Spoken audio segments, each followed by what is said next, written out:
Hi అండి. అందరికీ నమస్తే. వెల్కమ్ టు అనిక అందమైన ఆలోచనలు. మన ఆరోగ్యానికి ఎంతో మేలు చేసే నల్లేరుతో పొడి చేసి చూపించేశానండి.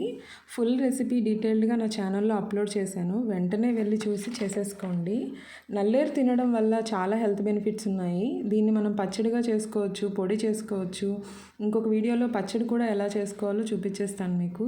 ఇది తీసుకోవడం వల్ల షుగర్ లెవెల్ కంట్రోల్లో ఉంటుంది. బోన్స్ స్ట్రాంగ్గా అవ్వడమే కాకుండా విరిగిన బోన్స్ త్వరగా అతుక్కోవడానికి కూడా చాలా బాగా హెల్ప్ చేస్తుందండి. వెయిట్ లాస్కి కూడా చాలా బాగా ఉపయోగపడుతుంది. బ్రీతింగ్ ప్రాబ్లం ఉన్న దగ్గు, కఫం ఇలాంటివి కూడా చాలా బాగా తగ్గిస్తుంది. చిన్నపిల్లలకి పొట్టలో ఇన్ఫెక్షన్స్ లాంటివి తగ్గించడానికి కూడా చాలా బాగా హెల్ప్ అవుతుందండి. నేను చేసి చూపించిన ఈ పొడిని డైలీ భోజనం చేసేటప్పుడు అన్నంలో నెయ్యి వేసుకొని మొదటి ముద్దగా ఇది తీసుకోండి. చాలా మంచిది. టేస్ట్ కూడా చాలా బాగుంటుంది. డెఫినెట్గా ఇది ట్రై చేసి మీరు తినండి. మీ ఇంట్లో వాళ్ళందరికీ పెట్టండి. వీడియో నచ్చితే లైక్ చేయండి, షేర్ చేయండి, మీ ఫ్రెండ్స్కి ఫార్వర్డ్ చేయండి. Thank you for watching. Bye bye.